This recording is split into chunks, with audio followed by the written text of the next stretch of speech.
Fala galera, tudo bem? Aqui com vocês é o professor Rafael Carlos, de Sociologia, da plataforma Gonçalves Dias. E a gente começa com essa aula de hoje, a nossa saga da disciplina Sociologia, nesse preparatório, o EMA-ENEM. E para começar com o pé direito, com chave de ouro, eu trouxe um assunto que costuma cair, vez por outra aí, nos vestibulares, que são os conceitos elementares de Sociologia. Professor, o que é isso? São os conceitos básicos da disciplina. Nessa aula de hoje, a gente vai ver questões sobre grupos sociais, sobre instituições sociais, sobre socialização. Ou seja, os conceitos mais elementares da disciplina serão abordados durante essa videoaula.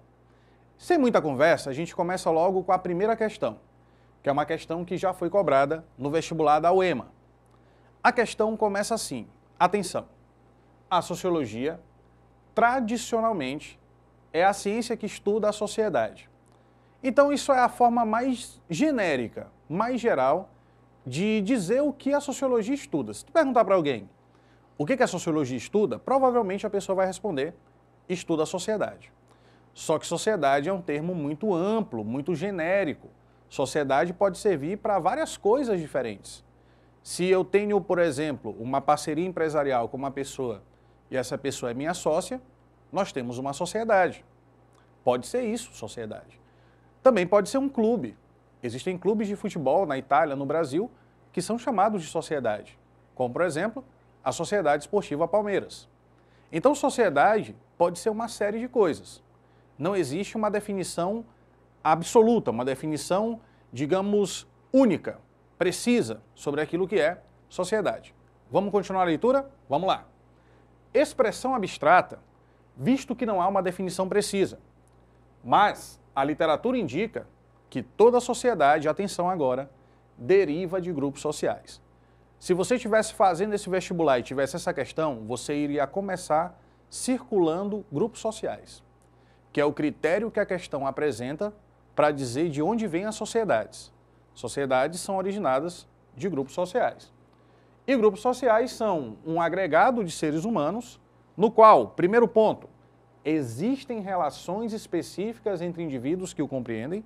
Segundo ponto, cada indivíduo tem consciência do próprio grupo e de seus símbolos, de seus significados, de seus sentidos.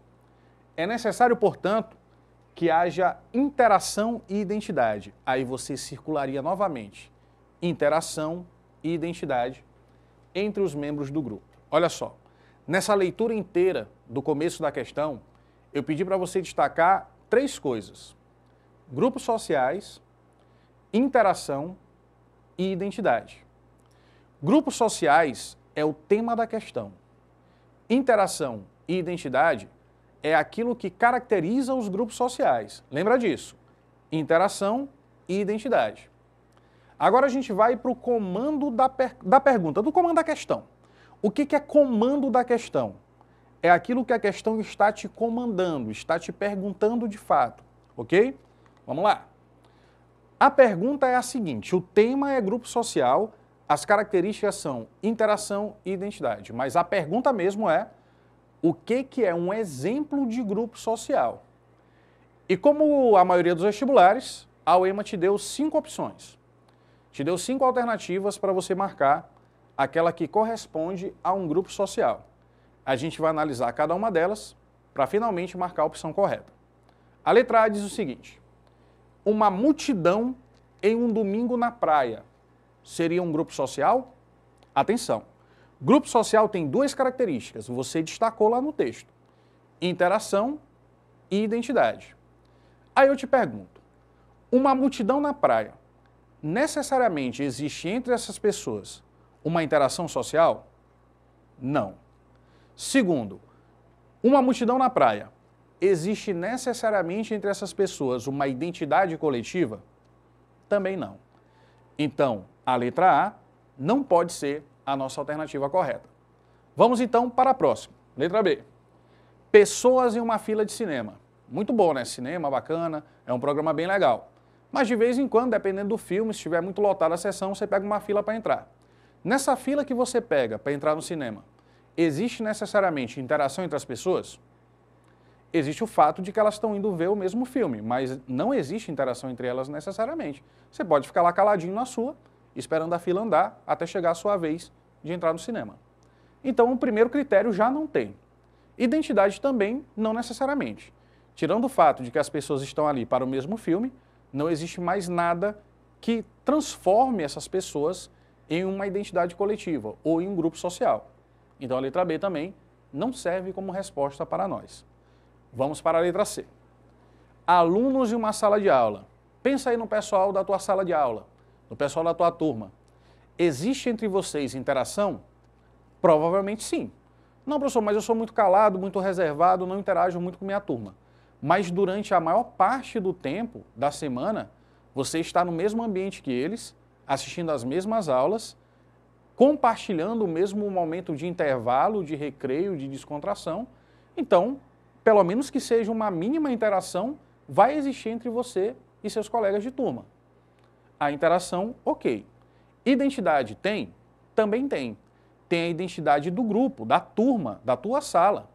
Quando tem interclasse, por exemplo, essa identidade fica mais forte, porque provavelmente tu vai torcer para o pessoal da tua turma, da tua sala, do terceiro ano A, terceiro ano B, turma 300, turma 301, seja lá qual for a denominação que tem aí na tua escola.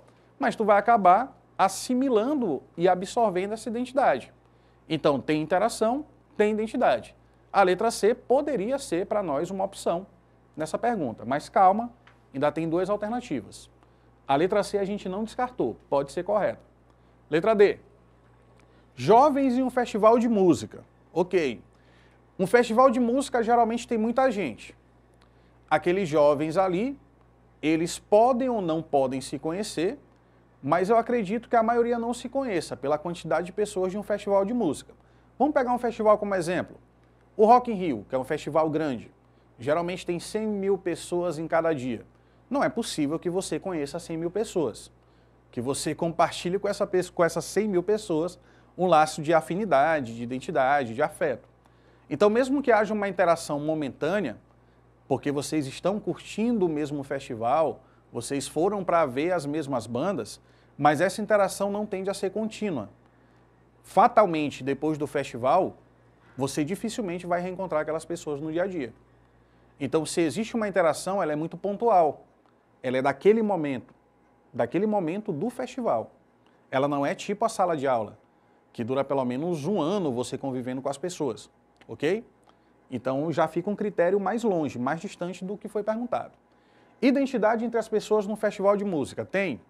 Bom, se o pessoal está indo ali por causa de um estilo, existe entre eles uma identidade, uma afinidade, um gosto musical em comum. Mas não necessariamente um festival tem só um tipo de música. Então, tem festivais que têm vários tipos de músicas diferentes. Então, aí já se perde um pouco a ideia de identidade coletiva nesse sentido. Ou seja, a letra D ela até poderia ser, mas só que a letra C ela é mais consistente. Então, a letra D serve ali para nós como uma opção distratora. A gente descarta por esse motivo. Porque não existe uma durabilidade da interação, como existe numa sala de aula, e também não existe necessariamente uma identidade coletiva entre todos que estão ali presentes no festival. Letra E. Indivíduos lendo jornal. Bom, já começa com indivíduos. Só aí tu já sabe que não é grupo. Porque se é grupo, tem várias pessoas. Indivíduos lendo jornal. Se cada indivíduo estiver lendo o seu jornal, está cada um ali fazendo a sua função de ler o jornal. Não vai existir entre eles interação, porque cada um está lendo o seu próprio jornal. Não, professor, mas se tiver 2 ou 3 indivíduos lendo o mesmo jornal, eles estão lendo o jornal. Passou a ler a leitura da notícia, não necessariamente estabelece um vínculo entre eles, ou uma interação maior. E não existe necessariamente entre esses indivíduos uma identidade. Aí tu pergunta, professor, mas se for indivíduos da mesma família? Aqui não está dizendo isso, então eu não posso deduzir. Pode ser indivíduos que nunca se conheceram, mas que tem uma notícia no jornal que é interessante e eles estão lendo ali ao mesmo tempo. Como eu não posso afirmar isso, eu não posso marcar a letra E. O que me resta é marcar a letra C e a gente dá uma conferida no gabarito para ver se acertou. Vamos lá então, todo mundo junto? 1, 2, 3. Letra C de casa é a nossa alternativa da primeira questão da aula de Sociologia. Vamos então para a segunda questão da aula de conceitos elementares. E essa segunda também já foi uma questão da UEMA. Atenção para o texto. Os textos a seguir são base para responder a questão. Olha, quando ele está dizendo para ti os textos, ele está falando isso no plural, ok? Sempre que a questão começa dizendo que existe mais de um texto, eu vou te dar uma dica. Essa questão é uma questão de intertextualidade. Traduzindo, é uma questão de comparação. Você precisa entender o que está no primeiro texto para comparar com o que você vai ler no segundo. E geralmente a pergunta vai ser o seguinte: ou o que tem em comum, ou o que tem de diferente nos dois textos. Quase sempre é isso. Toda vez que você começa a fazer uma prova que tem uma questão que te diz, leia os textos, e são 2 ou 3 textos, é porque é uma questão comparativa, é uma questão intertextual. Atenção para o primeiro texto. Em todas as sociedades, os indivíduos ocupam posições sociais, denominadas de status social. Você já aprendeu o que tem que fazer agora, né? Você pega lá o seu lápis, a sua caneta e circula a palavra status social, a expressão status social. Esse é o tema da questão. É em cima dessa expressão que a pergunta da questão vai ser montada. Status social. Vamos lá. Que implicam em direitos e deveres, bem como lhes dão maior ou menor destaque, prestígio e poder. Grifa. Destaque, prestígio e poder. São 3 características do status social. O prestígio social, as relações de poder que esse indivíduo desempenha para com os outros e o destaque que ele tem na sociedade. Caracterizados por um estilo de vida, sinalizado pela moradia, o tipo de casa que você mora, o lugar da cidade onde você mora, pelo consumo, o padrão de consumo que você e sua família têm, pelo modo de se vestir, as roupas que vocês usam, pelo modo de falar, as expressões que são utilizadas e pela ocupação profissional. Então, a ocupação profissional é um dos critérios também que denota a ideia de status social. A gente sabe que na sociedade existem profissões que são bem mais valorizadas do que outras. Aí você destacaria tudo isso aí que a gente leu por último. Ocupação profissional, moradia, etc. Beleza? Segundo texto. No início do mês de junho de 2017, em uma escola particular do Rio Grande do Sul, promoveu uma festa para seus alunos do 3º ano do ensino médio, com a temática, olha só o tema da festa, se nada der certo, é o tema da festa, se nada der certo.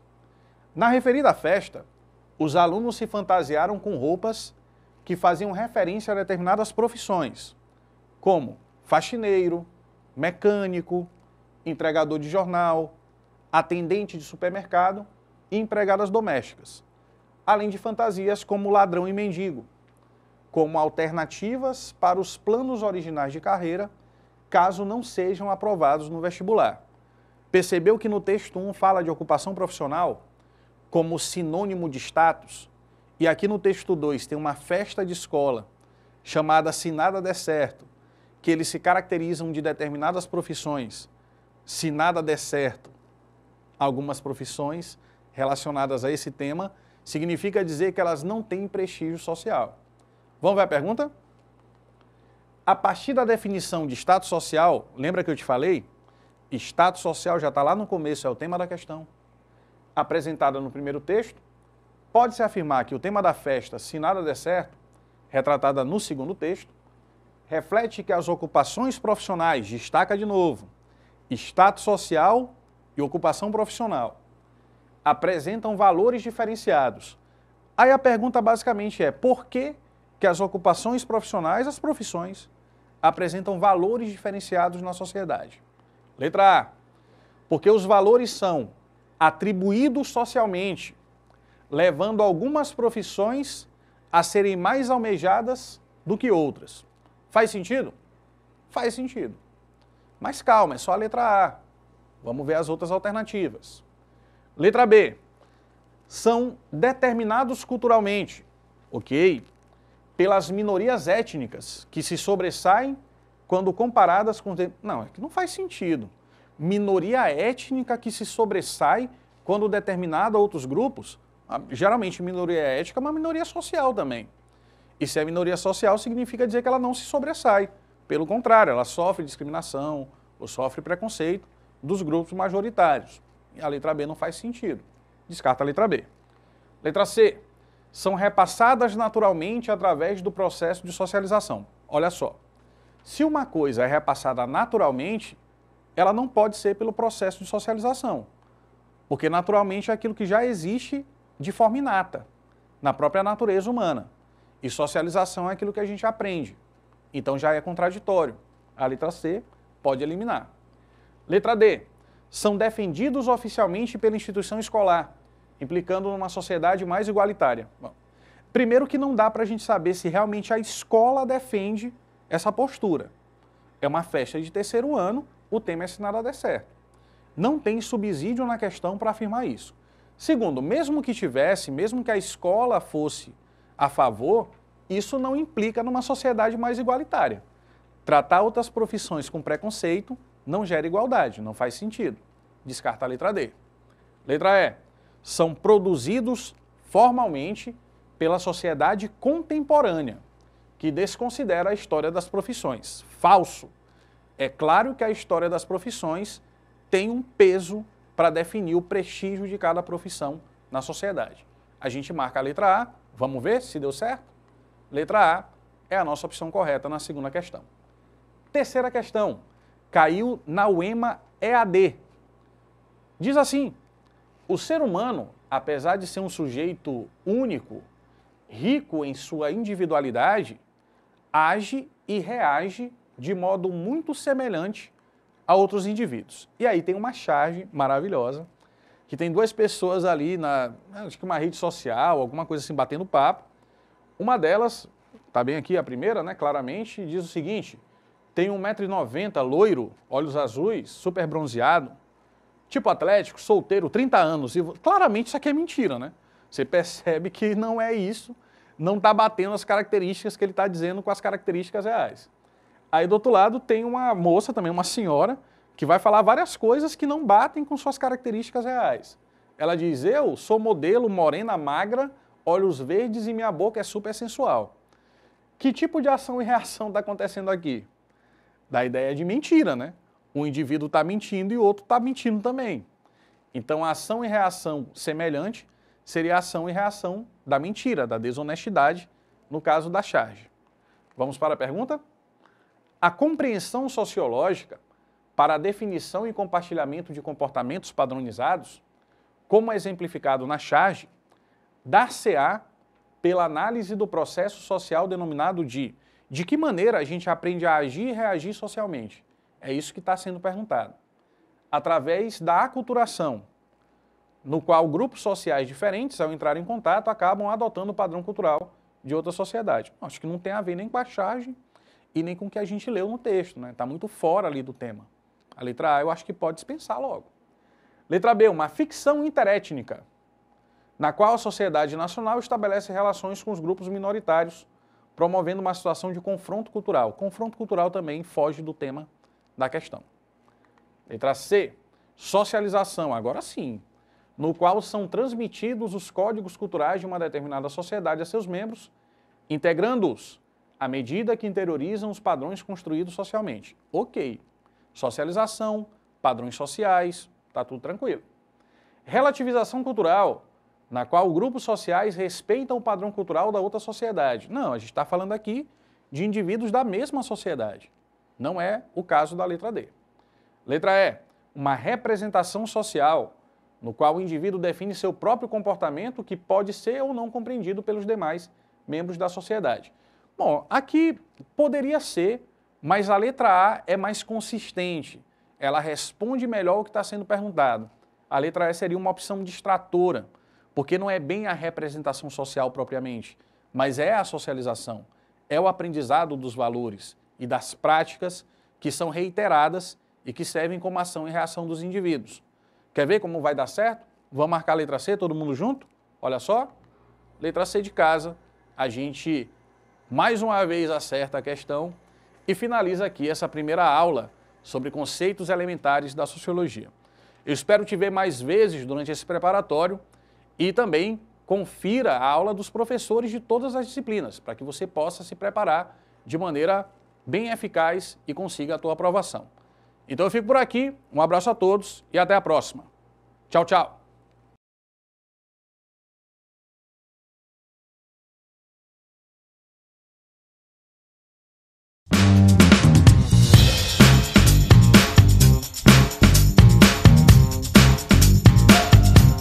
Fala galera, tudo bem? Aqui com vocês é o professor Rafael Carlos, de Sociologia, da plataforma Gonçalves Dias.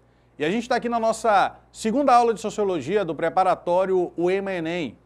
Hoje a gente vai tratar sobre os conceitos e as teorias sociológicas de Émile Durkheim, um dos principais representantes da sociologia clássica, um dos fundadores dessa disciplina, inclusive. E hoje eu trouxe algumas questões que já caíram no Enem, na UEMA, em outros vestibulares também, sobre o Durkheim, para a gente perceber de que maneira esse autor é abordado nas questões de vestibular. Então vamos lá, vamos começar com a primeira questão, que é uma questão da UEMA. Essa questão começa assim, leia o fragmento abaixo. Quando exerço meus deveres de irmão, marido ou de cidadão, e aí você já percebe, né? Que tem que deixar destacado aqui, ó, irmão, marido e cidadão. O que são isso? São funções sociais. Irmão, marido e cidadão. E todas as funções sociais existem de acordo com outras pessoas. Se eu sou irmão de alguém. Se eu sou marido da minha mulher, da minha esposa. Se eu sou cidadão inserido numa sociedade, num contexto político, num contexto social. E ponho em prática os compromissos aos quais me empenhei.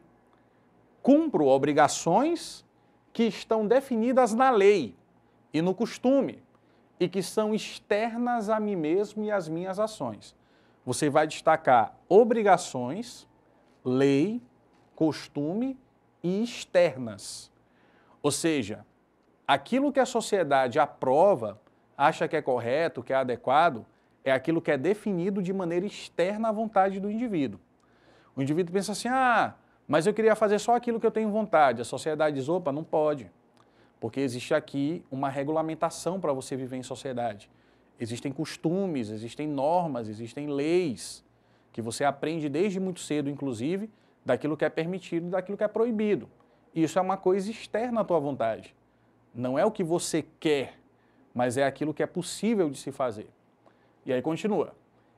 Os sistemas de sinais que emprego para expressar meus pensamentos, o sistema monetário que uso para pagar as minhas dívidas e os instrumentos de crédito que utilizo em minhas relações comerciais, as práticas que sigo em minha profissão, etc., tudo funciona independente do modo como as aproveito. Émile Durkheim, na sua obra mais importante, As Regras do Método Sociológico. Vamos lá para a pergunta. De acordo com o fragmento do texto de Durkheim, as características de fatos sociais são as seguintes. Olha, eu pedi para você destacar obrigação e também externo, ok? Obrigação e externo você já destacou. Aquilo que é obrigação e aquilo que é externo a nós, não é só externo a um indivíduo, mas é externo aos indivíduos em geral. Você tem aquilo que é geral, aquilo que é externo e aquilo que se impõe ao indivíduo, como obrigação. São as três características. Vamos ver a letra A. Subjetividade. Olha só, fato social não pode ter como característica a subjetividade, porque não depende do sujeito. Ele existe externo a mim mesmo, de forma externa ao sujeito. Então, subjetividade já não faz sentido. Você já descarta a letra A logo de começo. Letra B, coercitividade. Vamos lá. O que é coerção? É aquilo que se impõe à minha vontade. O fato social é coercitivo porque ele denota uma obrigação e é externo à minha vontade. Coercitividade está correto. Subjetividade, de novo, está falso. Então a letra B também já não serve mais para a gente.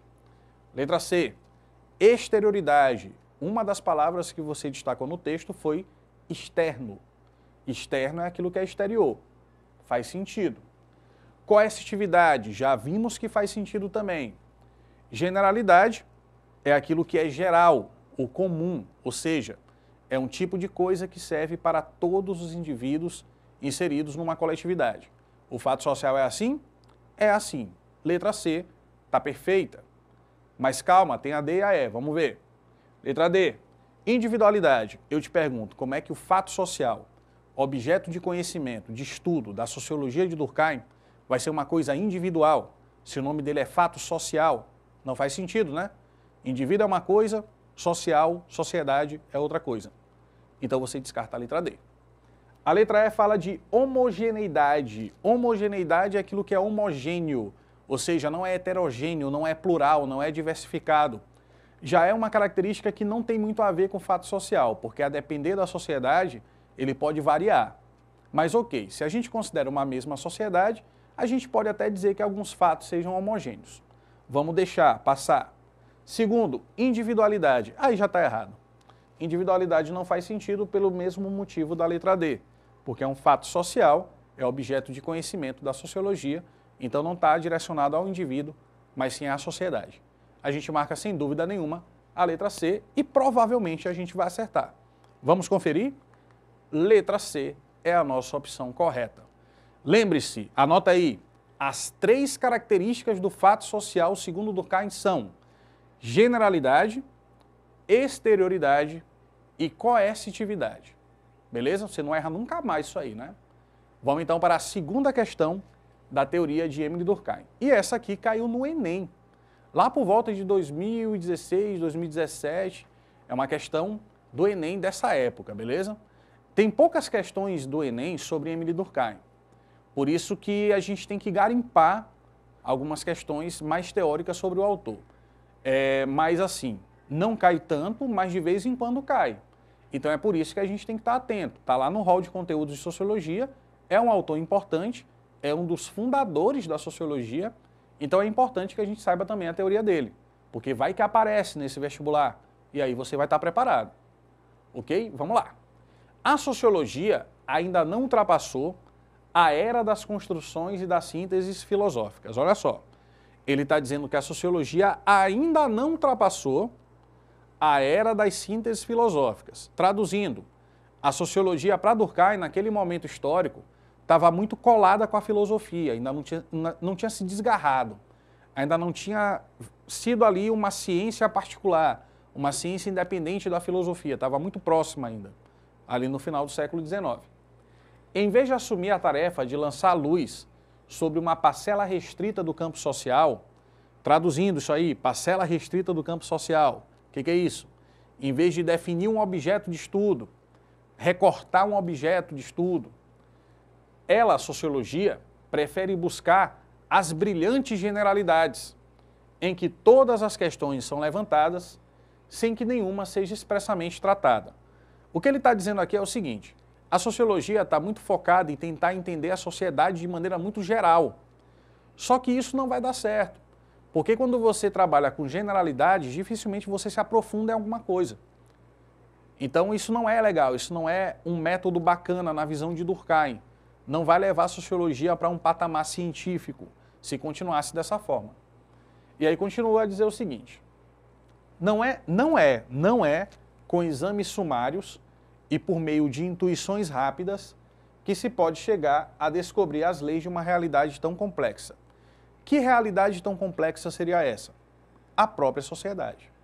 Não é de maneira sumária, ou seja, de maneira resumida, muito rápida, muito intuitiva, que a gente vai entender como a sociedade funciona. Isso exige uma metodologia, isso exige uma certa paciência, um estudo para a gente começar a compreender como que funciona a sociedade.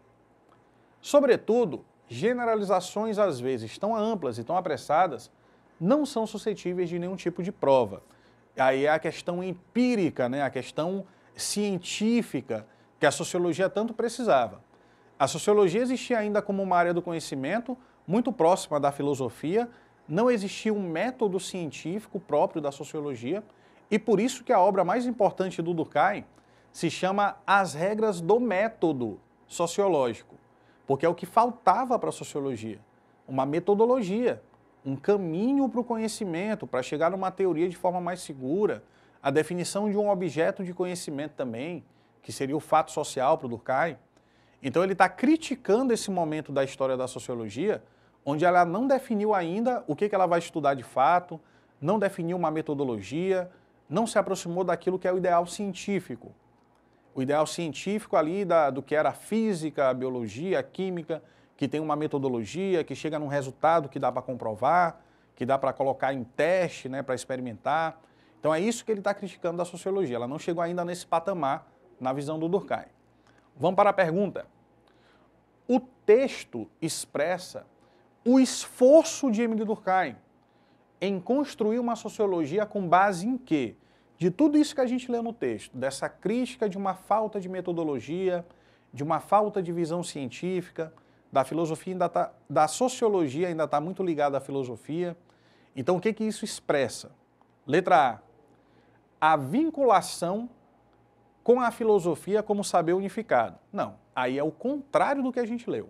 Logo no começo, ele critica a sociologia por ela não ter ultrapassado ainda o que seria a síntese filosófica. Então ele não quer unir a sociologia à filosofia, ele quer separar. Ele quer fazer a sociologia uma área particular, específica do conhecimento.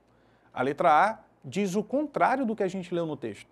Ela não serve, então, como a opção correta. Letra B.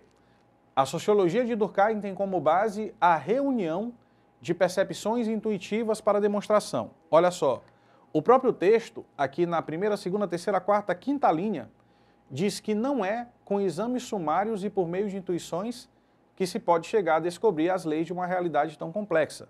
Ou seja, a intuição não é o caminho. Não é o que a letra B está dizendo, é o que ele está negando no texto. Então também não serve, é o contrário do que a gente leu. A formulação de hipóteses subjetivas sobre a vida social. Vamos devagar. O que é subjetivo? É aquilo que diz respeito ao sujeito. A ciência é uma área subjetiva ou objetiva? Objetiva. Então não faz sentido que Durkheim, que quer que a sociologia vire uma ciência, defenda a subjetividade. Ele tem que defender a objetividade, porque a ciência é uma área objetiva do conhecimento. Ela não trabalha com a opinião do cientista, mas sim com os dados que ele consegue perceber através da sua análise, da sua visão, da experimentação, certo?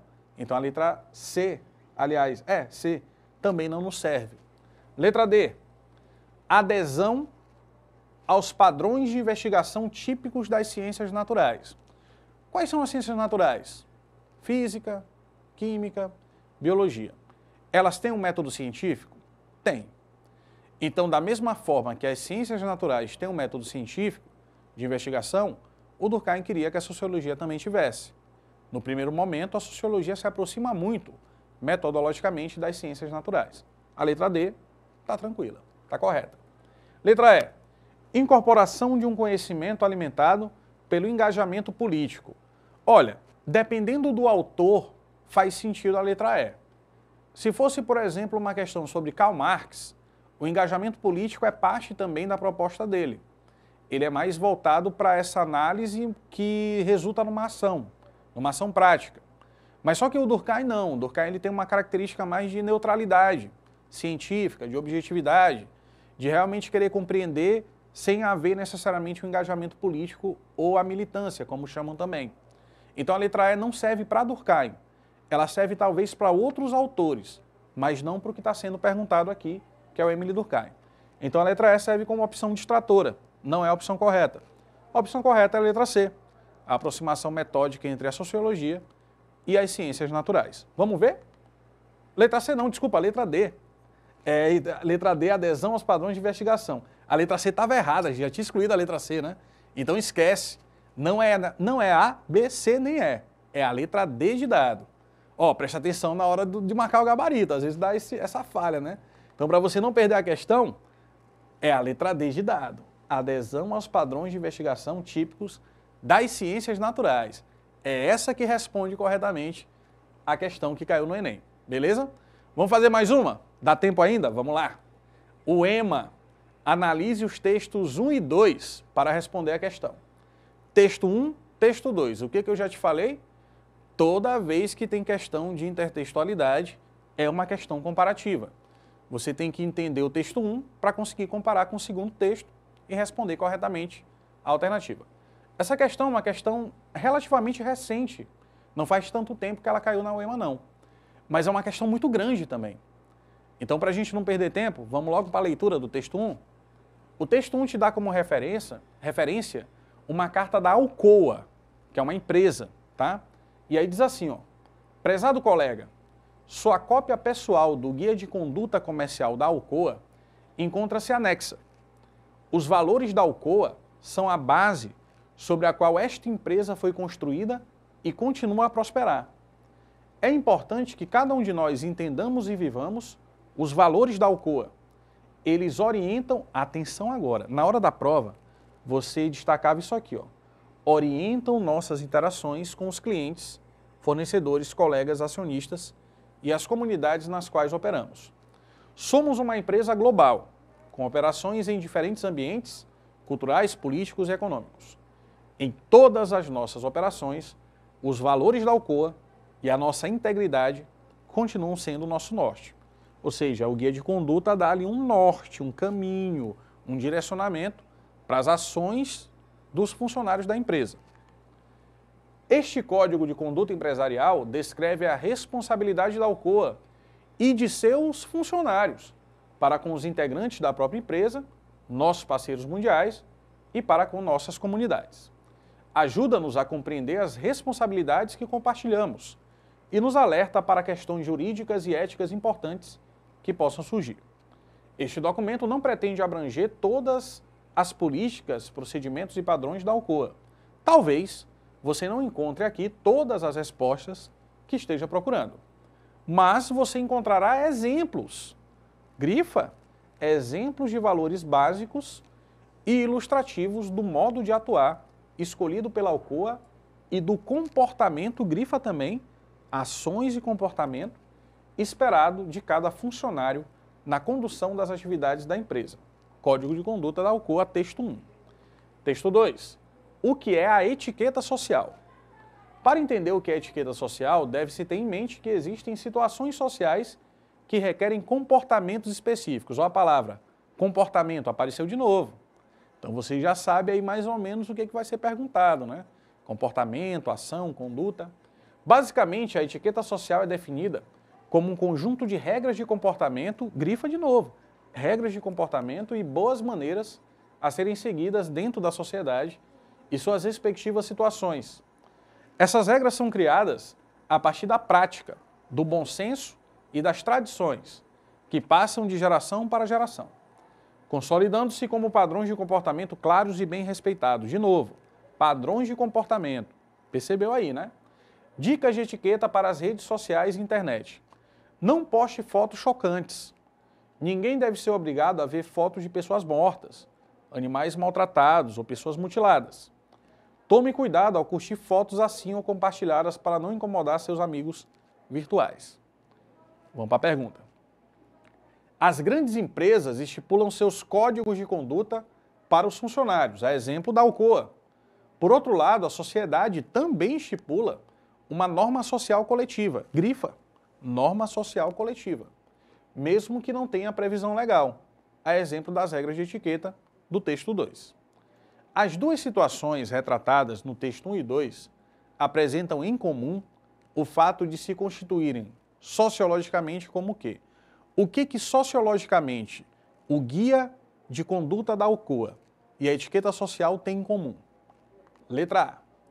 São formas de socialização, uma vez que são criadas por um grupo específico.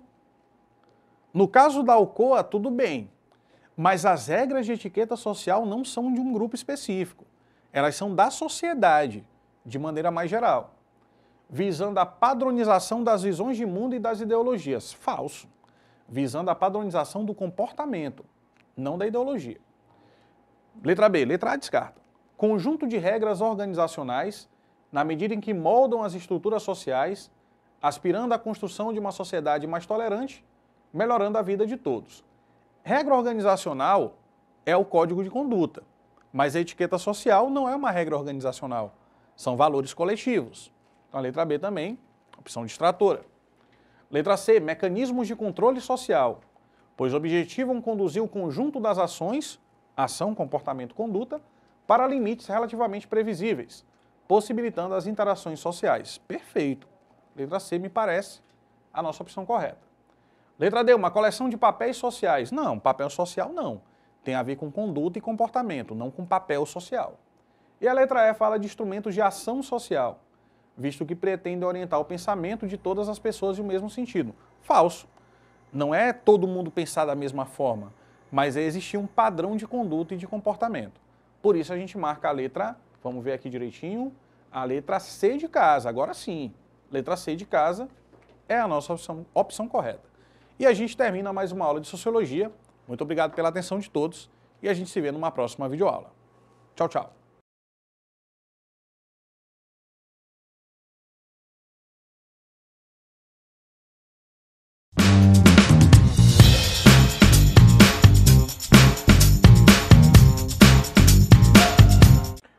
Olá, gente. Professor Marcos Dominici, professor de arte, e a gente vai começar hoje a nossa revisão para o Enem e para o PAS da UEMA.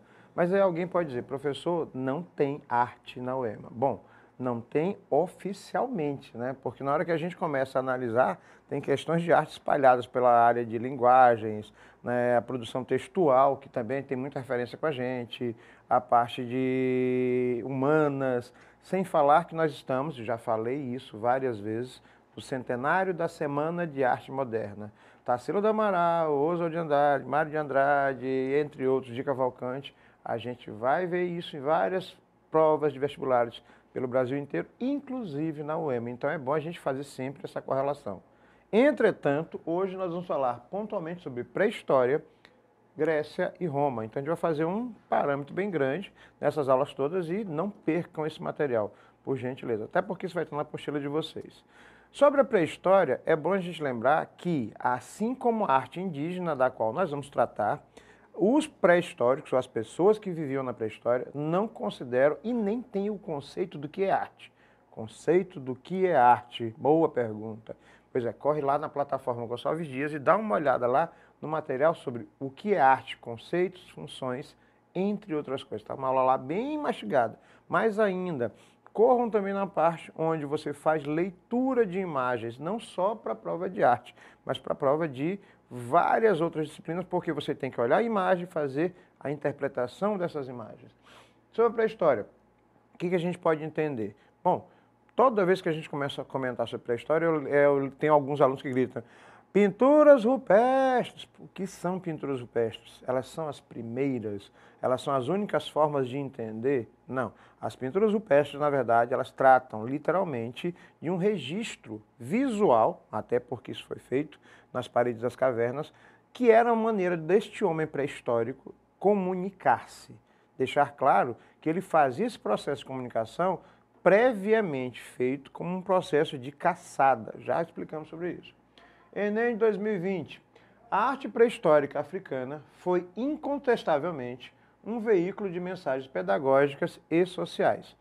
Os Sans, um povo daquele período, que constitui hoje o povo mais próximo da realidade das representações rupestres, afirmam que seus antepassados explicaram sua visão do mundo a partir deste gigantesco livro de imagens que são as galerias, no caso, as paredes das cavernas.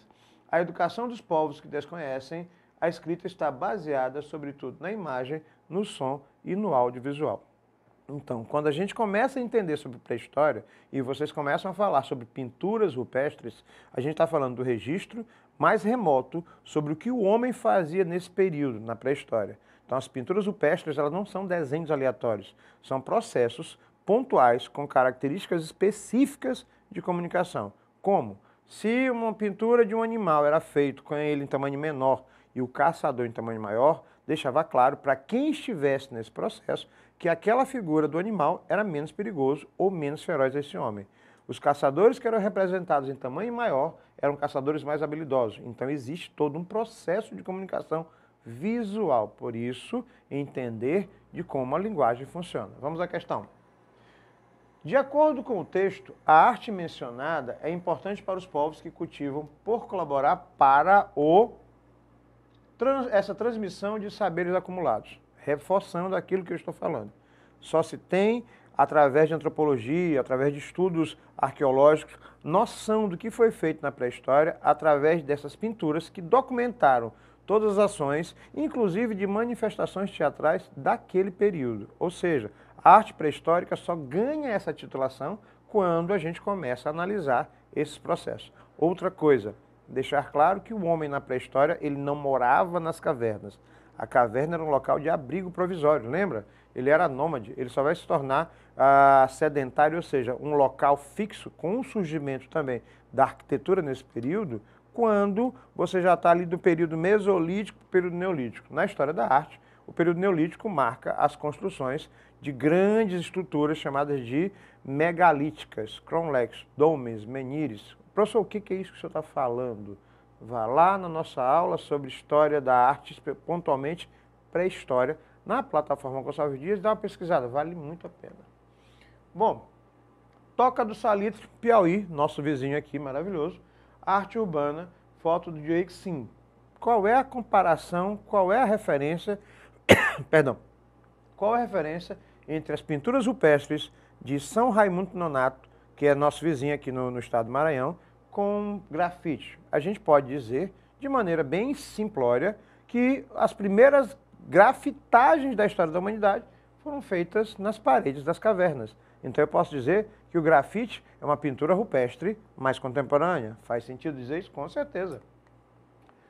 O grafite contemporâneo, considerado em alguns momentos como uma arte marginal, e aí nós temos uma aula sobre arte urbana na plataforma, corram lá, vale muito a pena. Eu, por exemplo, sou apaixonadíssimo pela arte urbana, né? Tem sido comparado às pinturas murais de várias épocas e às escritas pré-históricas. Observando as imagens apresentadas, é possível reconhecer elementos comuns entre os tipos de pinturas murais, tais como... Vamos lá, vou voltar um pouquinho para a gente entender aqui, antes de a gente responder. Falando sobre murais, muita gente tem um preconceito muito grande com relação ao que se chama de pichação, que é considerado pela lei como vandalismo. Entretanto, não se pode deixar de dizer que é uma forma de comunicação, pode não ser a mais correta. Grafite e pichação são duas coisas diferentes. Mas se eu olho, por exemplo, isto aqui, numa caverna pré-histórica, eu não poderia dizer que é uma pichação da pré-história? Ou eu poderia dizer que é um grafite da pré-história? Ou eu não poderia dizer que é um mural, já que foi feito num muro, numa parede de pedra da caverna? Então, dadas as devidas circunstâncias, dados os devidos parâmetros, períodos, entre outras coisas, eu posso dizer que ao longo da história da humanidade, o mural, o grafite, ele passa a ser uma forma de arte representativa. Exemplo, na Roma Antiga se faziam painéis externos. No Renascimento, Leonardo da Vinci fez um mural gigantesco chamado a Santa Ceia. Pois é, o pessoal que trabalha com grafite, os artistas que trabalham com grafite, tem um item pontual. O grafite é feito na rua. Quando esse grafite é feito internamente, ele passa a ser chamado de mural. Portinari é um dos maiores muralistas brasileiros. Então, o conceito dessa marginalização tem mais a ver com preconceitos sociais do que com a arte propriamente dita. Então, quais são os tipos de elementos comuns entre os tipos de pinturas murais? O registro do pensamento, das crenças, das sociedades em várias épocas, o que eu acabei de citar conversando com vocês. Eu não posso simplesmente criar uma ideia preconceituosa, pré-estabelecida a respeito de alguma coisa da qual eu não sei. Para quem já assistiu minhas aulas, eu vou repetir. Eu acho, cortem essa expressão do vocabulário de você. Não ache nada. Vá pesquisar, vá estudar. Tenha conhecimento de causa para você saber exatamente o que falar, né? O grafite não é só bonito, mas o interessante é como ele se localiza socialmente numa parede de um prédio, por exemplo. Se você pegar e contratar um grafiteiro, menos conhecido que seja, para fazer, por exemplo, a lateral de um condomínio, olha que interessante, aquele apartamento, aquele condomínio que foi grafitado por uma pessoa desconhecida, ele ganha valor de mercado altíssimo, mas o grafite ainda sofre muito preconceito social por causa desse processo de marginalização. Entretanto, se eu contratasse, por exemplo, o Eduardo Cobra, que é um dos artistas urbanos mais conhecidos e mundialmente respeitados, bom, o prédio que tinha um valor ia ter o mesmo valor, cada apartamento, por valores astronômicos. Quer dizer, olha o efeito de que a arte pode causar, inclusive no resgate de cidadania daquele local. Tem uma área em São Paulo chamada Beco do Batman, que era uma área extremamente marginalizada. Hoje é ponto de referência turístico. A mesma coisa aconteceu com o Cais do Rio de Janeiro, onde o Eduardo Cobra, na época das Olimpíadas, alguns anos atrás, fez grafites enormes. Era uma área abandonada e hoje é literalmente uma galeria de arte urbana, onde as pessoas vão e remodelou o espaço todo. Ou seja, a arte tem este poder. Ainda na pré-história, a Vênus de Willendorf, né, uma estatuazinha que é desse tamanho, 11,5 centímetros de altura. E sobre essa escultura é correto afirmar o quê? Que está relacionada a cultos arcaicos de fertilidade. Eu fui direto ao assunto, por quê? Porque esses rituais de fertilidade só tem na pré-história, pontualmente, a figura feminina. Depois da pré-história, todos os rituais de fertilidade estão associados às figuras masculinas. Egito, Grécia, Roma e por aí vai, né? Tanto é que existem cerimoniais fálicos. Professor, não sei o que é isso. Pesquisa que você vai saber. Vale a pena. Mas, professor, o que tem a ver essa estátua de 11,5 centímetros, feita de terracota, que tem uma mulher com seios enormes e um ventre maior ainda? Bom, é bem provável, através de estudos, que na pré-história a mulher fosse considerada uma divindade, já que ela conseguia conceber outra vida, e esta vida tinha a função de aumentar a quantidade de pessoas nas tribos e nos grupos sociais, para que aumentasse a quantidade de caçadores ou de mulheres para fazerem novas pessoas, novas crianças, e assim a tribo aumentar e garantir a sua própria sobrevivência. Ou seja, nesse aspecto, o papel da mulher é de extrema importância. E aí ela tem uma referência de escultura, já que ela é tão importante socialmente falando. Grécia, nós temos um teatro grego, na Grécia Antiga, e temos o Coliseu Romano, que é chamado de anfiteatro.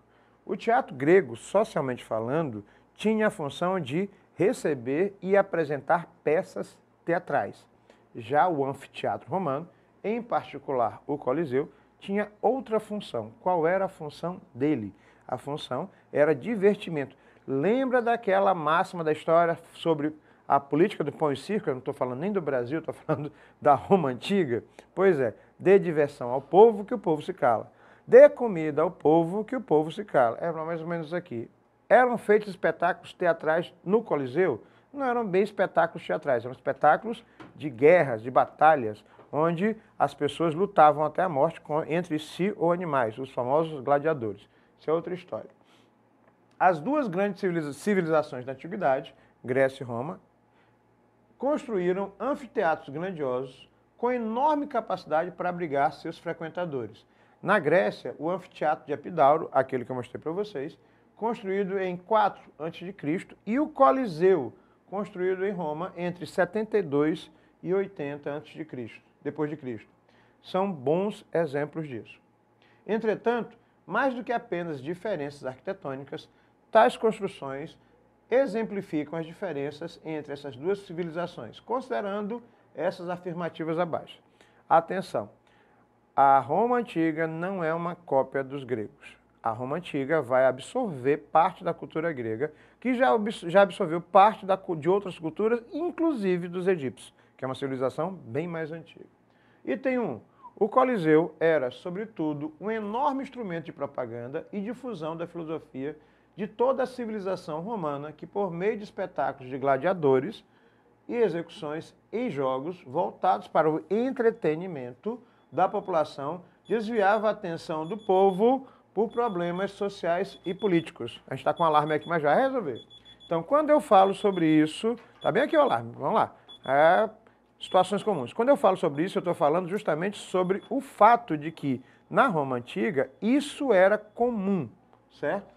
O teatro grego desempenhava um papel importante na cultura e no orgulho cívico, onde, por meio de 2 gêneros principais, a tragédia e a comédia, eu trabalho com teatro, a minha área é teatro, e eu posso garantir que isso era a diversão dos gregos, discutiam-se temas políticos e sociais, por vezes de forma satírica, levando o cidadão a uma reflexão sobre o mundo em que vivia. Bom, eu acabei de colocar 2 itens pertinentes, tanto ao Império Romano quanto à cultura grega. Quando eu falo império, eu já tiro a capacidade de democracia que os gregos tinham, então eu já estou fazendo correlação com aquilo que vocês viam e veem na história. Para a cultura greco-romana, misturando os dois elementos, as duas culturas, a importância dos anfiteatros não residia somente na possibilidade de realizar as festas rurais, festivais artísticos ou espetáculos dirigidos ao povo. Nesses amplos espaços, as decisões políticas eram tomadas pelos governantes com apoio da população votante. Bom, eu acabei de escrever algumas coisas que a gente faz até hoje. A gente poderia dizer que o anfiteatro contemporâneo é um estádio de futebol, que não é utilizado somente para o jogo de futebol, mas pode ser utilizado para um show, para um comício, nós estamos em época disso. E aí eu posso dizer o seguinte, sobre os itens, quais são as alternativas corretas? A primeira e a segunda. Por quê? Porque quando a gente fala da terceira possibilidade, né, essa cultura greco-romana, elas têm similaridades, mas elas têm diferenças bem distintas. Na Roma Antiga, você não tinha o direito à liberdade, já que existiam imperadores que determinavam o que podia e o que não podia ser feito. E nada podia ser feito. Professor, mas o que a arte tem a ver com isso? Gente, eu estou falando das duas construções mais importantes, fisicamente falando, da cultura ou grega ou romana. E a cultura greco-romana, as duas juntas, vão servir de base para o Renascimento, que vai ser reutilizado novamente, estou sendo redundante, no século XIX, e vai respingar, inclusive, no Brasil. Aqui em São Luís é um exemplo disso. Ok? O Discóbulo Lancelot é uma cópia romana, não é original, da escultura grega feita em bronze por Miron em 450 a.C. Já falando sobre isso. Mente sã em corpo sano. Isso é o conceito grego de perfeição humana. Lembrar que, já falei na aula sobre Grécia, o padrão de beleza utilizado na Grécia Antiga é a figura do homem e não a figura da mulher. A cultura grega é voltada para o homem, com o homem, sobre o homem. E meninas, me perdoem pelo que eu vou dizer, a mulher tinha um papel fundamental na cultura grega, né? Ser subserviente ao marido, ao homem, dar filhos a eles e tomar conta da vida deles. Ou seja, a empregada de luxo ou alguma coisa até pior. A relação, inclusive afetiva e de respeito, eram de homens para homens, né? E aí você tem as estátuas que deixam isso claro. Na Grécia, né, a gente pode dizer o seguinte, sobre esta estátua em particular. A concepção de beleza ideal das artes gregas e a presença da cultura grega fazem a sociedade romana trazer a mesma coisa.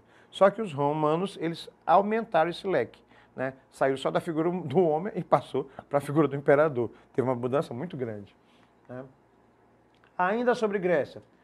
A estátua Laoconte e seus filhos, a primeira imagem, que é uma estátua grega, né, onde a ideia do movimento, da perfeição física é muito grande, e esse é o objetivo da cultura grega, né, essa perfeição física, o ideal físico de beleza, e produto do helenismo, foi desenterrada na Roma Antiga em 1506. Impressionou Michelangelo e influenciou seu trabalho artístico no mural chamado Juízo Final.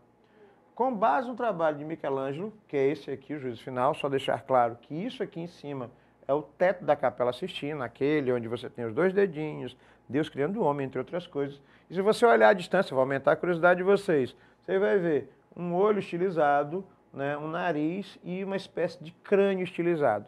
Professor, isso é aleatório? Levando em consideração que a gente está tratando de Michelangelo e ele era um anatomista perfeito, não é aleatório, né? Outra coisa, se a gente começa a analisar parte do desenho, dê um zoom nessa imagem, vai lá na nossa aula tem isso, mas você pode pesquisar na internet, você vai ver algumas almas só com alguns corpos sem as almas. Por quê? Porque as almas estão sendo julgadas. Isso aqui seria a humanidade, o purgatório, o inferno, o céu, o juízo final, como a gente conhece. Na Grécia, a gente pode dizer que essa arte restaura valores da polis grega, exaltação da razão, a morte dos deuses, a hegemonia da Assembleia Popular e, principalmente, uma colaboração artística que se insere no movimento intelectual que forma os valores modernos, naturalismo e individualismo. Eu não entendi nada, professor. Então vamos lá, vamos voltar às imagens para a gente entender.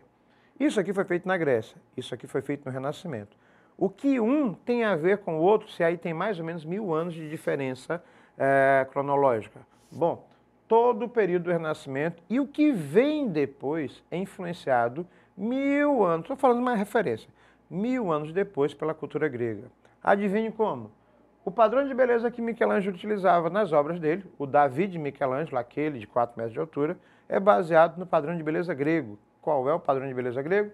A figura do homem perfeita, com o corpo perfeito.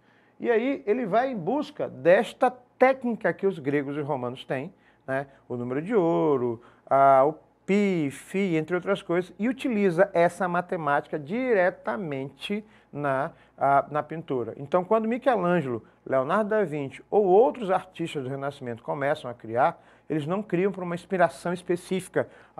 Tem isso, só que o bruto é técnica.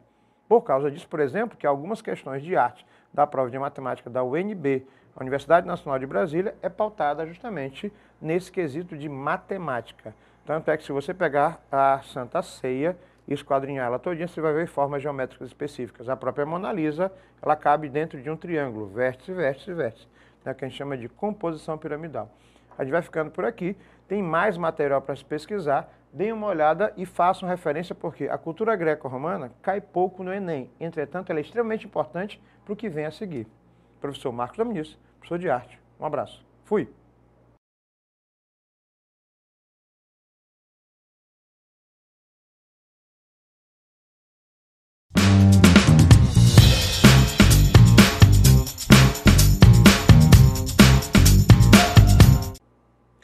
Olá, gente. Professor Marcos Dominici, eu prometo, dessa eu vou falar mais devagar, que a minha intérprete já me chamou a atenção aqui, entendeu? Fazer ela passar vergonha aqui, porque eu amo essa pessoa, mas falarei mais devagar e a gente vai continuar a nossa revisão para o Enem e também para o PAS da UEMA. Eu vou repetir isso em todas as aulas.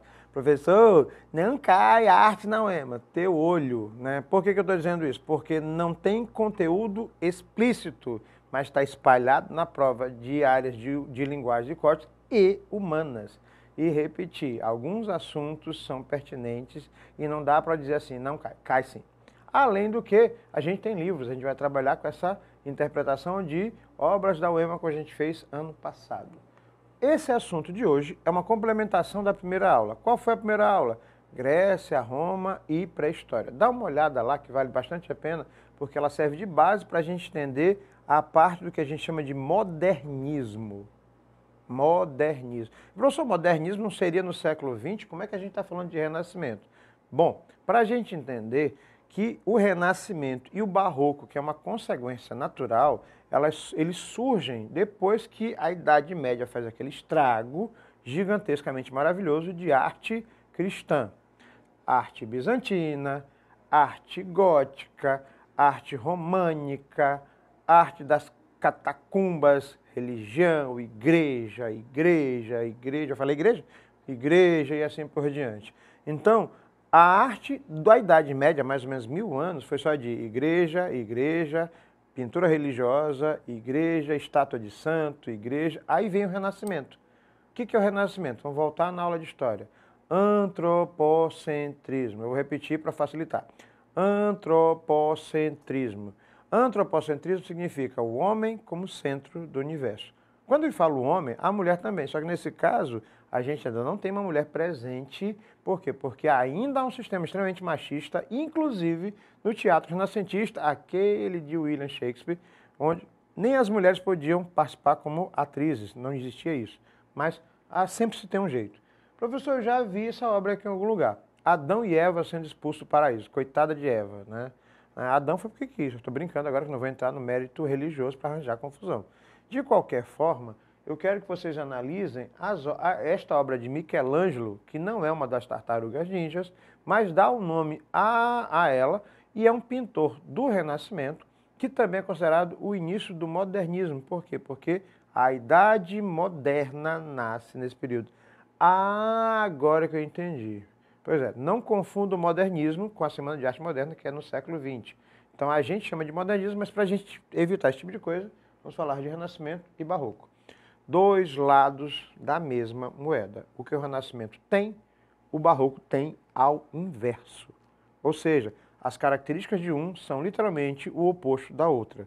E a base do Barroco, e principalmente do Renascimento, é a cultura greco-romana. Por isso, deem uma olhada, não só na nossa primeira aula de revisão, mas também nas aulas pontuais de Grécia, Roma, pré-história e Idade Média, que está tudo lá onde, professor? na plataforma Gonçalves Dias. Questão 1.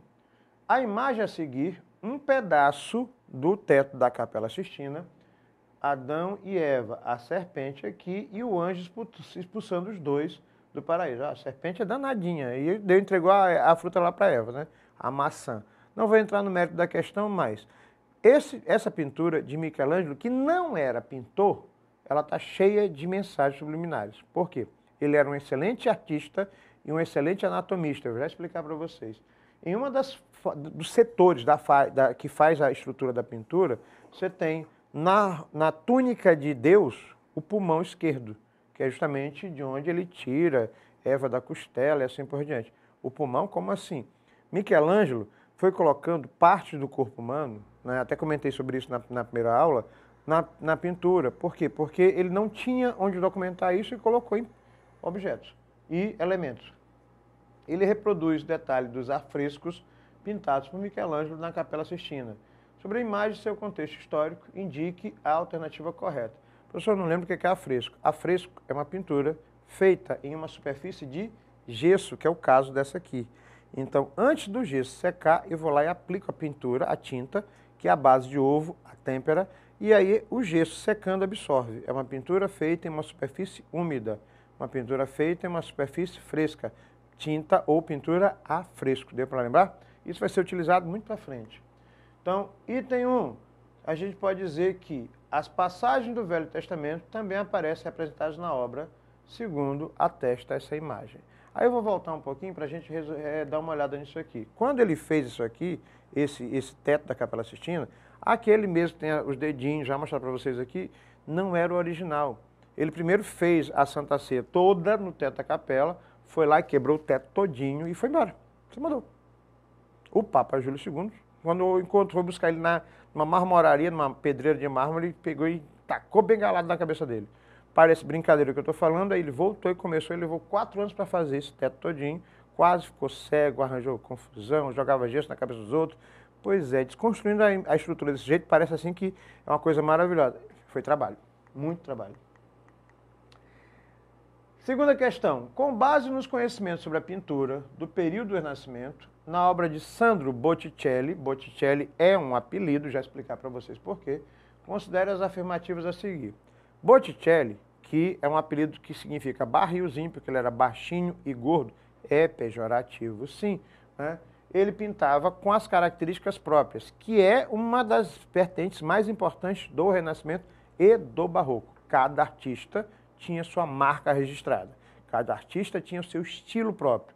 Se você traçar 2 linhas diagonais, o centro da obra é justamente o órgão genital, a área genital da Vênus.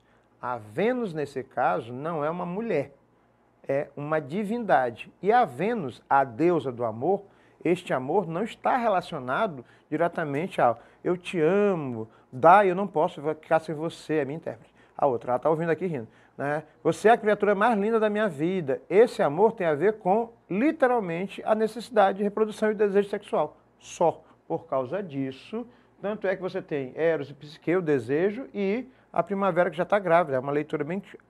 então significa dizer que cada obra dessa tem uma leitura de imagens. Eu não posso fazer uma interpretação se eu não sei o que eu estou vendo.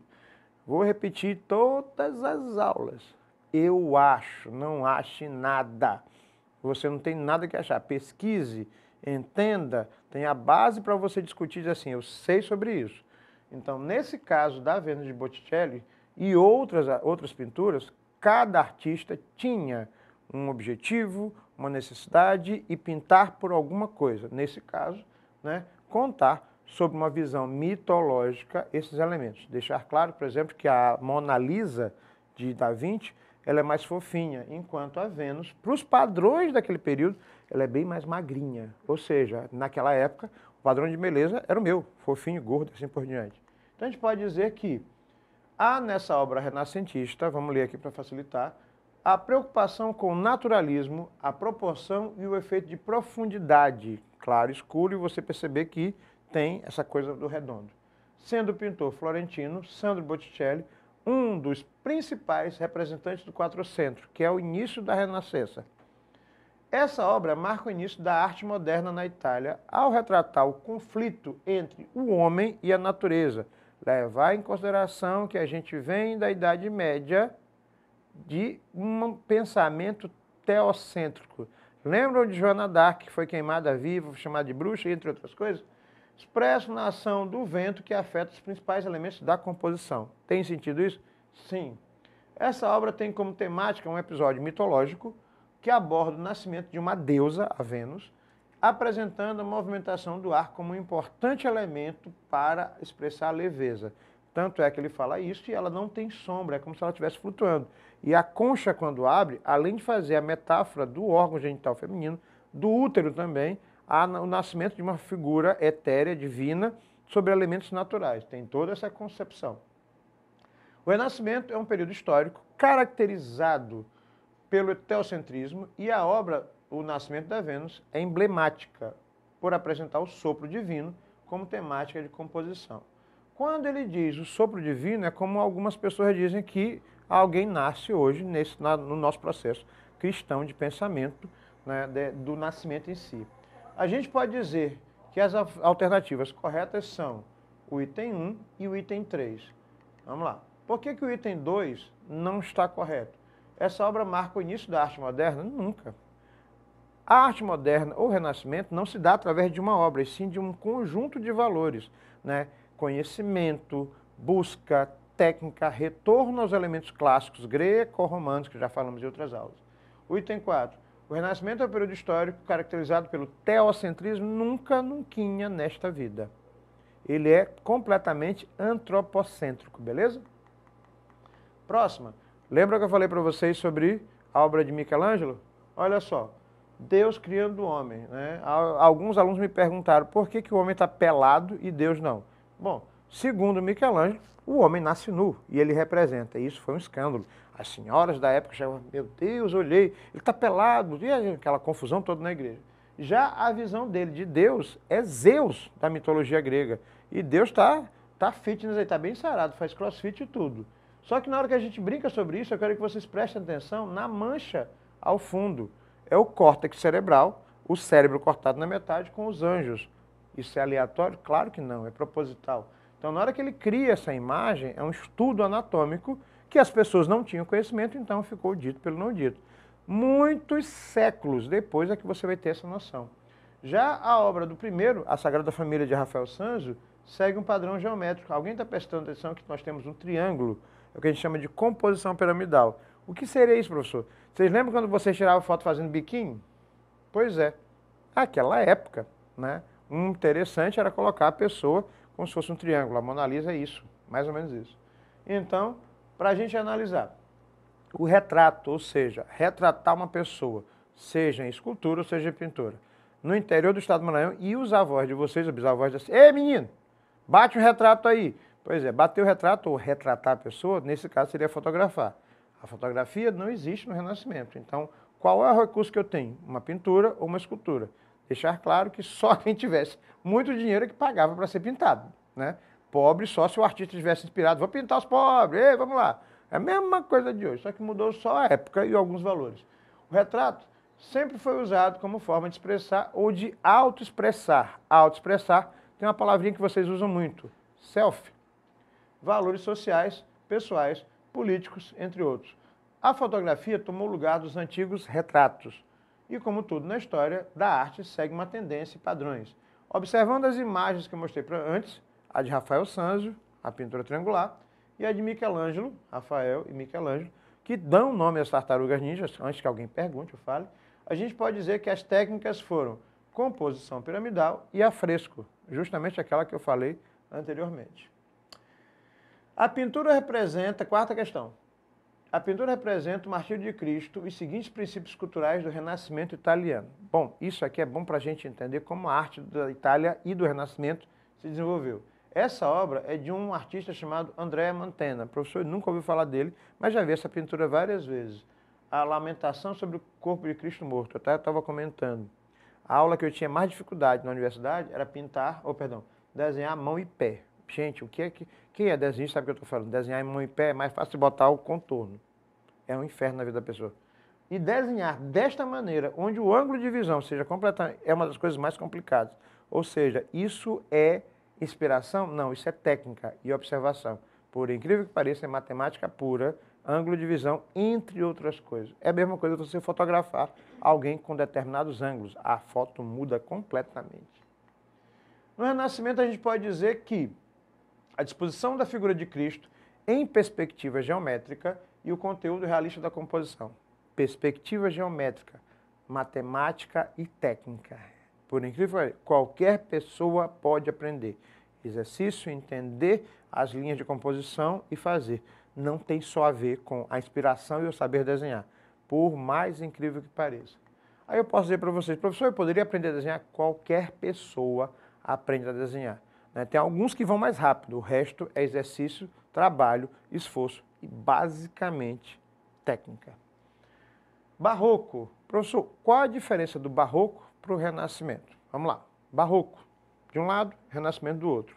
O barroco, ele é emocional. O Renascimento tira esse quesito. Tanto é que quando você olha a Mona Lisa, tu não sabe se ela está sorrindo, se ela está com dor de barriga, só se sabe que ela é muito estranha. Se você botar a Mona Lisa na frente e roda de um lado para o outro, é sinistro, ela parece te acompanhar com os olhos. Professor, o que é técnica? Não vou dizer o segredo para vocês pesquisarem. Nesse caso, o barroco é completamente diferente. Se a Mona Lisa fosse pintada no estilo barroco, ela tinha um sorriso de uma orelha até a outra.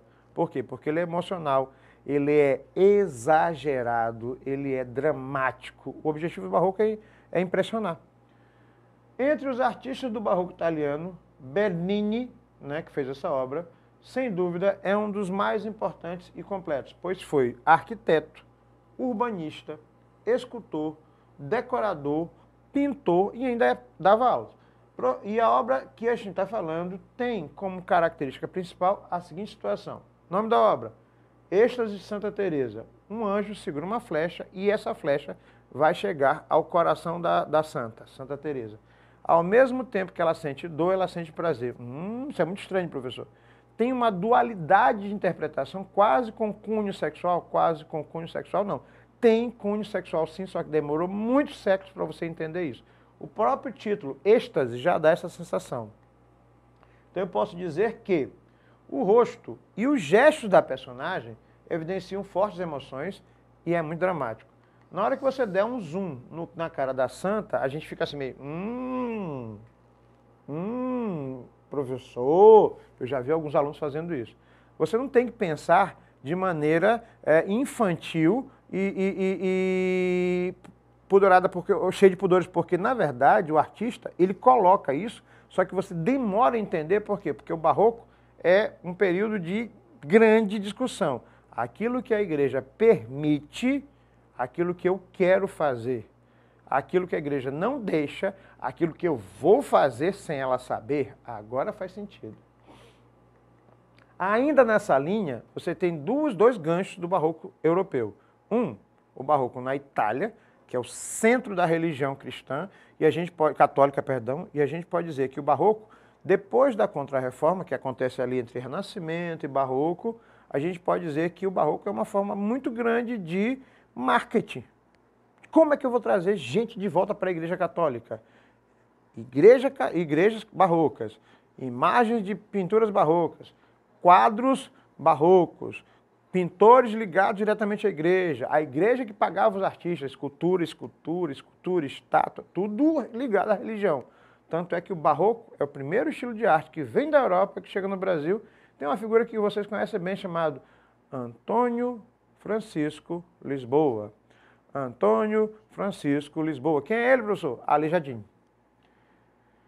Barroco. A leiteira, essa imagem do lado, essa senhora, essa jovem colocando leite numa travessa, de Johann Vermeer.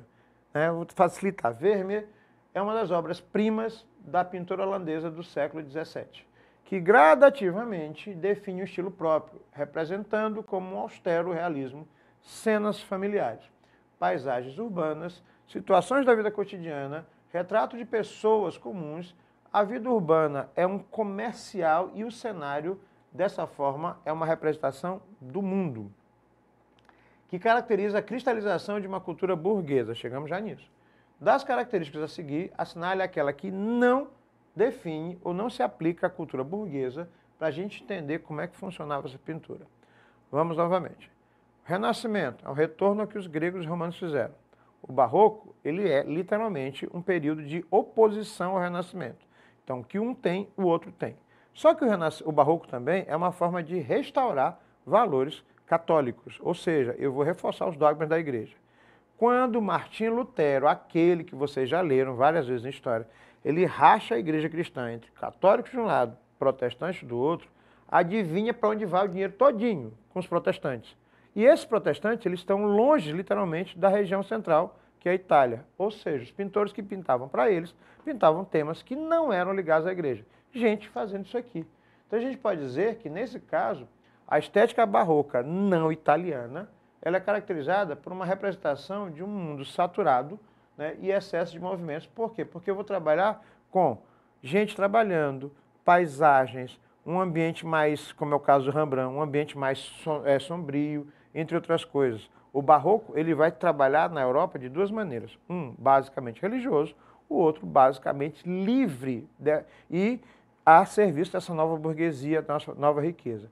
A gente vai falar mais sobre isso, dê uma olhada nas aulas na plataforma, professor Marcos Daminis, professor de arte. Fui!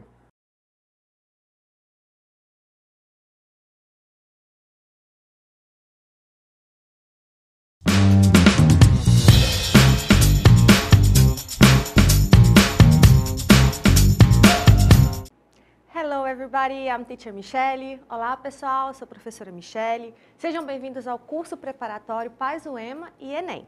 Hoje nós vamos ter nossa primeira aula de inglês, então sejam muito bem-vindos. Welcome, tá bom? Então olha só, nós vamos começar a nossa aula fazendo parte desse curso, revisando um pouco da prova de inglês. Então, para a gente iniciar a nossa discussão e analisar várias questões para dar prática para vocês e mostrar normalmente como que os conteúdos são apresentados nessas provas, eu quero falar um pouquinho com vocês sobre a estrutura dessas duas provas. Então, aqui vocês conseguem ver Paz UEMA e o Enem. A gente tem primeiro duas características que são idênticas nas duas provas. Então, a primeira característica, Focus on Text, Reading and Interpretation. Ou seja, as provas elas focam na leitura e na interpretação textual. Isso acontece tanto na UEMA quanto no Enem.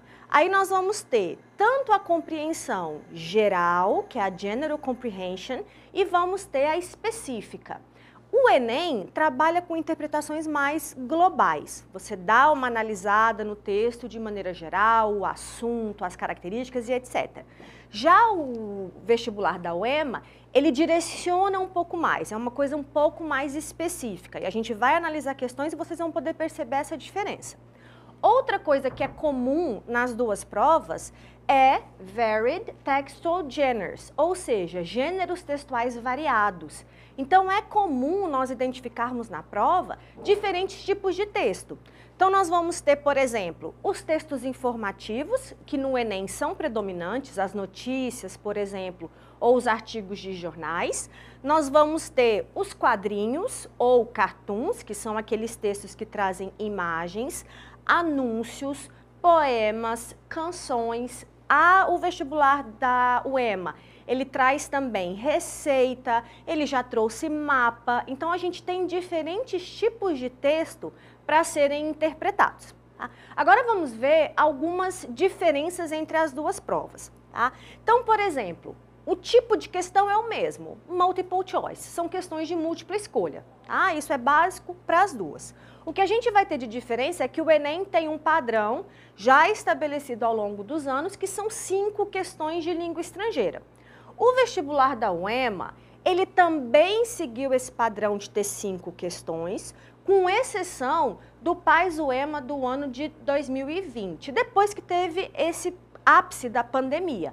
Então, nesse ano, foram 4 questões. O mais recente, que foi em 2021, esse trouxe a questão trabalhando com 5 questões, né? Nós tivemos diferentes textos base, mais 5 questões de análise, igual ao Enem. Outra diferença é que o Enem trabalha com uma questão por texto base. Ou seja, nós temos 5 textos, cada texto desse, uma questão para ser analisada. Os vestibulares, incluindo o da UEMA, ele traz uma diferença. Então, você pode ter um texto, mas esse texto serve para responder 2 questões. Isso aconteceu nas provas mais recentes. Outra diferença que nós temos observado é sobre o enunciado. O vestibular aqui, ele traz enunciados em inglês, tá? Nós observamos isso nas provas mais recentes da UEMA. Teve um intervalo de 2017 até 2020, que as provas tinham o enunciado e as alternativas em português, mas isso mudou mais recentemente. Então, ele tem trazido o enunciado e as alternativas em inglês, tá? Por que isso é importante? Que diferença isso faz? Quando você tem um enunciado em português, isso já te ajuda na interpretação. Você já pega pistas do que o texto fala, de quais as possibilidades de resposta. Então, isso te ajuda. E, por último, o vestibular da UEMA traz um pouquinho mais de referência gramatical. Então, alguns pontos da gramática, como, por exemplo, comparativos de adjetivos ou palavras de ligação, esses conteúdos são cobrados mais explicitamente, enquanto que no Enem o foco é a interpretação, ok? Eu falei para vocês sobre o tipo de prova e agora bem rapidinho sobre os assuntos. Os assuntos das provas do Enem e do vestibular da UEMA focam em questões de atualidades, questões que são de interesse da sociedade. Alguns dos temas que já foram citados ou dos conteúdos que já foram cobrados. Informações atualizadas, eventos recentes, nós temos questões sociais, então, por exemplo, diversidade, discriminação, racismo, já foram temas de questões a serem analisadas. A tecnologia também, então, redes sociais, uso da internet, isso já foi cobrado. Questões culturais e diversidade. Então, nós já vimos questões que focaram no idioma, no inglês como língua global, isso já apareceu. Práticas culturais, que entra na questão do idioma, e questões do dia a dia, coisas do cotidiano. Então, por exemplo, um anúncio que fala sobre o consumo de água, isso já teve. Questões que falam, por exemplo, sobre desperdício de comida, também já foi cobrado. Então, são temas diversos que vocês vão observar. Vamos para as questões, para a gente começar a analisar um pouquinho o tipo de prova. Então, primeira dica que eu dou para vocês sobre o Enem. Leia primeiro o enunciado. Aqui nós temos um texto que teve um título Englishman in New York, e a partir desse texto nós temos a seguinte questão. Sempre comece pela questão, porque como eu disse, o Enem a questão é em português. Então você já vai ter uma indicação, uma pista que vai te ajudar na interpretação. A canção, então você já sabe, ó, isso daqui é um fragmento de uma música, tá? Então isso já te dá algumas pistas. A canção Englishman in New York é escrita na primeira pessoa do singular, então eu, retratando a percepção e sentimento de um inglês em Nova York. Então, Englishman in New York, o título da canção é justamente isso, um inglês em Nova York. De acordo com o texto, é correto afirmar que. Então, eu volto para o texto, porque agora eu já sei mais ou menos o que eu tenho que procurar. Eu já sei um pouco do que o texto trata. Um inglês, ou seja, uma pessoa lá do Reino Unido, que mora em Nova York. Nova York, Estados Unidos. Então, a gente tem uma pessoa, um estrangeiro, morando em um outro lugar diferente do seu. O texto começa, I don't drink coffee, I take tea. Então, ele já começa fazendo uma diferença, ó. Eu não bebo café, eu bebo chá. Então, ele já faz uma diferença entre um costume ou um hábito dele em relação ao hábito dos nova-iorquinos. I like my toast done in one side. Ele gosta da torrada dele só esquentada de um lado. And you can hear me in my accent. Você pode me ouvir no meu sotaque quando eu falo inglês. Eu sou um inglês em Nova York. Aí ele começa fazendo uma descrição sobre a localidade. É lógico que na hora da prova você não vai traduzir o texto como eu estou mostrando para vocês. Como que vocês vão analisar? Procurando palavras que parecem com português, usando o seu conhecimento sobre a língua inglesa e identificando aquilo que você já sabe, isso para te ajudar na interpretação. Aí ele começa a falar o seguinte, ó, I'm an alien. I'm an alien, eu sou um alien. O que é essa ideia? É um estranho, é uma pessoa que está num lugar que não pertence ao seu. I'm legal alien. Ou seja, ele é esse alien, mas ele é legal, ele tem autorização para estar lá. I'm an Englishman in New York. E aí ele repete de novo a palavra alien, ó. Então, se você pensar nessa ideia, o que é um alien? Um alien é um estranho, né? Aquele que não pertence ao nosso planeta. Então, o que esse texto está mostrando, né? O que ele está querendo que a gente observe? O que é correto? É a gente identificar que esse inglês, esse estranho, esse alien que está em Nova York, ele tem dificuldade de se adaptar. Por isso que lá no começo do texto, ele cita as diferenças. Eu bebo chá, eu não bebo café, a minha torrada é diferente. Então ele vai fazendo uma descrição das coisas que para ele são culturalmente o costume, enquanto que tem, na realidade que ele está vivendo, uma diferença. Então mostra essa dificuldade, tá bom? Vamos para mais uma, outra questão do Enem, tá? O Enem, vocês vão perceber que na prova de inglês ele traz muito textos informativos, como eu citei para vocês antes. Aqui é um outro exemplo que tem como fonte Indian Child, tá? Que é um jornal. Dando sequência, começa pela questão como eu citei para vocês. Aparelhos celulares estão presentes na sociedade independentemente de locais, grupos socioeconômicos ou faixas etárias. Isso é outra coisa muito comum dos enunciados do Enem. Ele te dá primeiro uma introdução, para depois vir o comando, o que você deve analisar. Tá?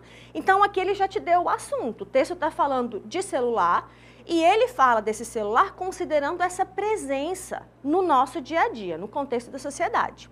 A questão é, contudo, o que é contudo? É uma conjunção adversativa. Então, aí ele coloca uma adversidade, um contraponto a essa afirmação de que o celular está presente na vida de todo mundo. Contudo, de acordo com o texto, o uso constante desse equipamento em locais públicos tem provocado. Então, olha só, o texto está falando sobre a presença do celular, vamos voltar para ele, está falando do celular do nosso dia a dia, que faz parte do nosso cotidiano, que é muito presente, contudo, então ele está fazendo um contraponto, tá? Então, vamos para o texto. Most people today have mobile phone. Então, ele começa afirmando aquilo que a gente viu lá no enunciado. A maioria das pessoas tem um telefone celular. Então, é aquela mesma constatação que nós vimos. In fact, de fato, né? Na verdade, é isso que acontece. Many people can't imagine how they ever got along with a portable phone. A maioria das pessoas não consegue imaginar como que elas podem seguir em frente sem um telefone portátil, sem esse telefone celular. However, contudo, aqui é a mesma palavra que nós vimos no enunciado, agora em inglês. However significa contudo, conjunção adversativa. Many people also complain. Muitas pessoas reclamam sobre os usuários do telefone. Aí eu vou chamar a atenção para vocês numa coisa que nós vamos ver nas próximas aulas, que são as estratégias de leitura. A palavra complain, ela é uma palavra importantíssima para entender esse texto. E como que você identifica que essa palavra é importante? Pela repetição dela. Olha quantas vezes aparece. Complain, complain, complain, complain. Tudo isso é reclamam, reclamam, reclamam. O que as pessoas reclamam? Reclamam que as pessoas usam o celular em locais públicos, reclamam que a pessoa está no cinema e usa o celular, que está num concerto e usa o celular, que a pessoa dirige muito devagar porque está usando o celular. Então, ele está falando sobre esses problemas em relação ao uso do celular. Voltando para a questão, olha a nossa alternativa, ó. Reclamação. Reclamação pela ausência de regras de uso. É isso que o texto está colocando, que o celular provoca essas reclamações porque as pessoas usam muitas vezes onde não deveriam utilizar. Próxima questão, e aqui é uma questão da UEMA, tá bom? Essa questão, ela traz o padrão Enem, a mesma estrutura. Então, é uma questão, como eu mencionei para vocês, do PAS UEMA de 2020, 2019 para 2020, foi pandemia e essa questão tinha o enunciado em português, ó. Eu já vou mostrar para vocês das provas mais atuais, que aí o enunciado vai para o inglês. Olha o enunciado dizendo: em relação às informações do texto sobre a capital maranhense, São Luís, é correto afirmar que... Então, olha essa questão.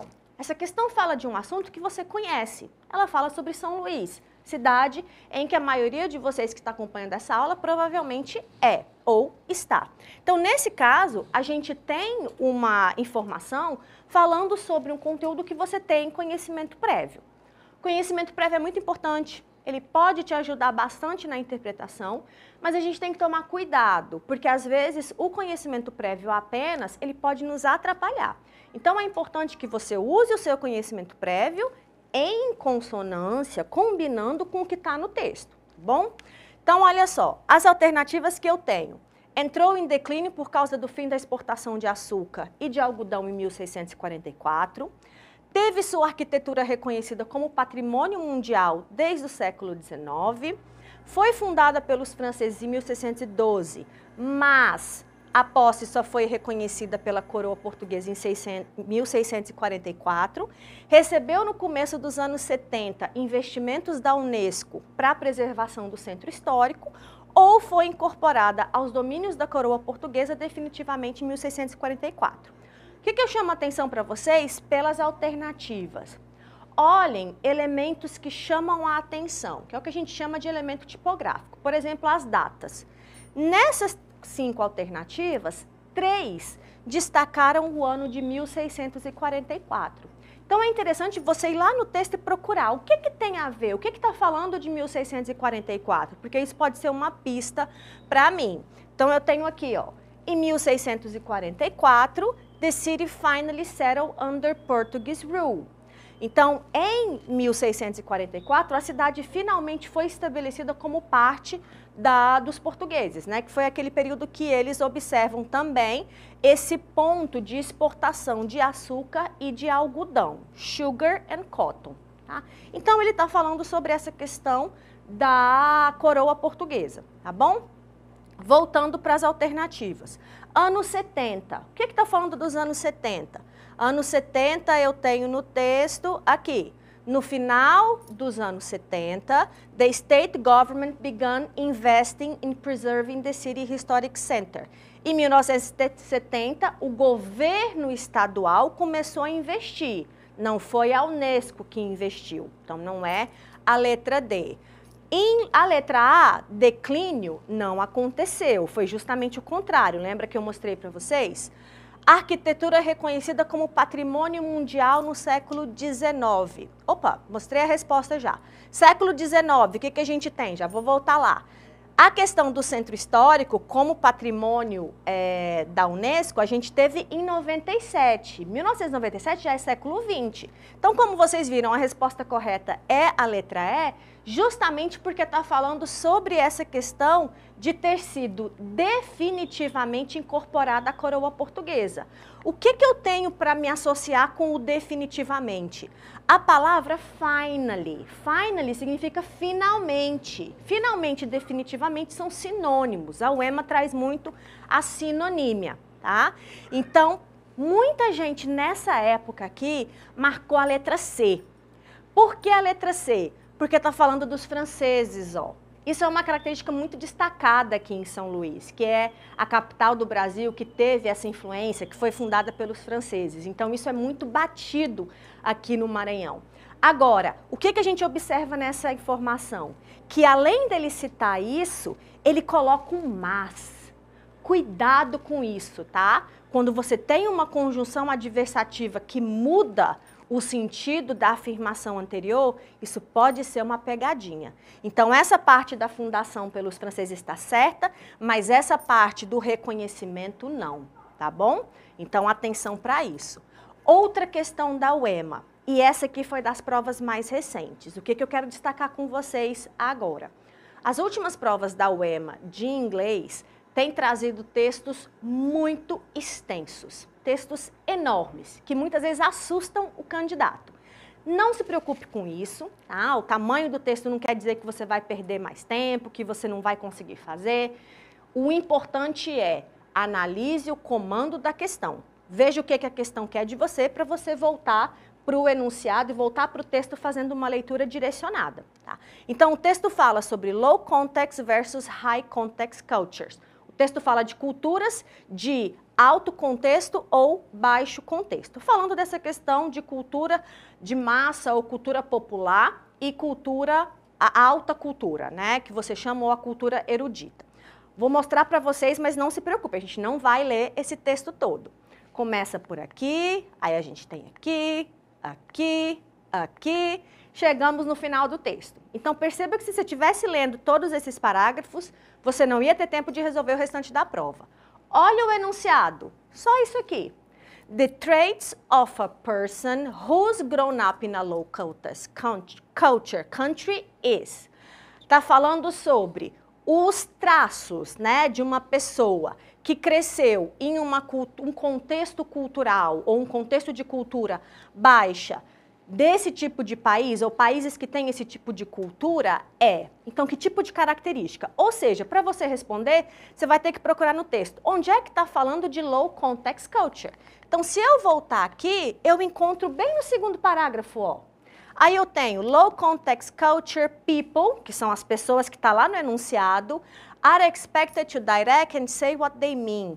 Individuals in low prefer precise and concrete language. Língua concreta, que a pessoa tem uma forma de se comunicar mais direta. Ou seja, qual é o traço? Justamente a cultura ou o idioma concreto, tá bom? Pessoal, hoje nós encerramos por aqui. Não deixem de acompanhar as nossas próximas aulas. Estudem, mantenham o foco e até a próxima. Bye, bye!